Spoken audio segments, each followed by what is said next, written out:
ଆମର ତ ଆଳୁଚପ ହେବ। ମୁଁ ଆଳୁଚପ କରିପାରିଲିନି ଆଉ ଏକୁଟିଆ ଆକ୍ଚୁଆଲି ତ କରିପାରିଲିନି ଭିଡ଼ିଓ, କିନ୍ତୁ ଆଳୁଚପ ବି ଗୁଳା କରିଦେଉଛି। ଥଣ୍ଡା କରିଦେଇଥିଲି ଆଉ ଗୁଳା ଏବେ କରି ରଖିଦେବା।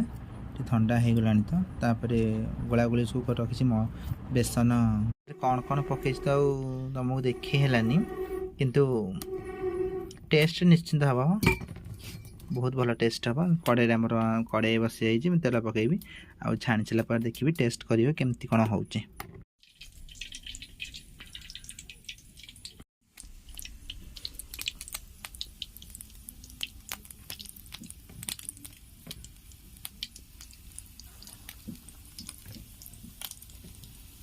ଟିକେ ବହଳିଆ ରଖିଲେ ଆଳୁଚପଟା ଭଲ ହେବ। ଫାଷ୍ଟ ଟାଇମ୍ ନୁହଁ, ଟିକେ ଅଧିକା ପଳେଇଲା। ଛୋଟ କଡ଼େଇକି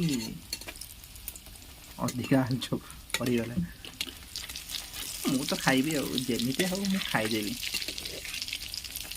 ମୋର ବହୁତ ଫେଭରେଟ୍ ଆଳୁଚପ। ମୁଁ ଯେତେବେଳେ ବି କିଣିକି ଆଣେ ତ ଆଳୁଚପ ହିଁ ଆଣିଥିବି।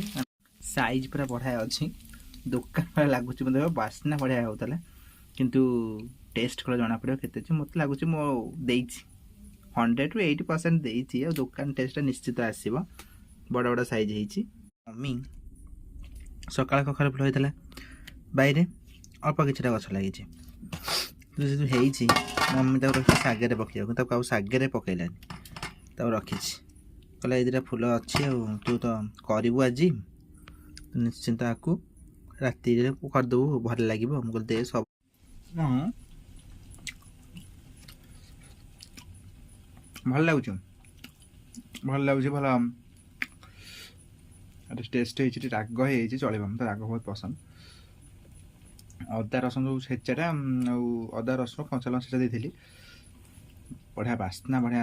ଜ୍ୟୋତିର ପ୍ରୀତିର ଦେଇଥିଲେ ତାଙ୍କ ଯେଉଁ ଆମ ବାସନ୍ତୀ ଦୁର୍ଗା, ଯେଉଁ ତାଙ୍କ ହେତି ଟାଇମ୍ରେ ଦଶହରା, ବାସନ୍ତୀ ଦୁର୍ଗା ଯେଉଁ ଦଶହରା ପୂଜା ହୁଏ ଆମର ଏଠି, କରିଥିଲେ। ତ ଘର ତିଆରି ପାମ୍ପଡ଼ ଚାଉଳରେ ବୋଧେ ହେଇଛି, ମୋତେ ଦେଇଥିଲା କିଛି। ଜ୍ୟୋତି ଆଉ ପ୍ରୀତି ତ ଟେଷ୍ଟ କରିବା, ଛାଣିଆ ଆକୁ ଏଥିରେ କେମିତି ଟେଷ୍ଟ ହେଲା। ଜ୍ୟୋତି ପାମ୍ପଡ଼ ଛାଣିଦେଲି ମୁଁ। ଯାହା ହଉ, ପ୍ରୀତିର ଜ୍ୟୋତିର ଭଲ କରିଥିଲା, ଆଉ ଟେଷ୍ଟ କରିବା ଏବେ ଭଲ ଛାଣି। ଭଲ ହେଇଛି, ଟେଷ୍ଟ ଭଲ ଅଛି। ଆଉ ସବୁ ଛଡ଼େଇ ଖାଇଦେବ, ଇଏ ସବୁ ଛଡ଼େଇ ଖାଇଦେବ। 24 ଘଣ୍ଟା ପାଟି ଚାଲିଥିବ।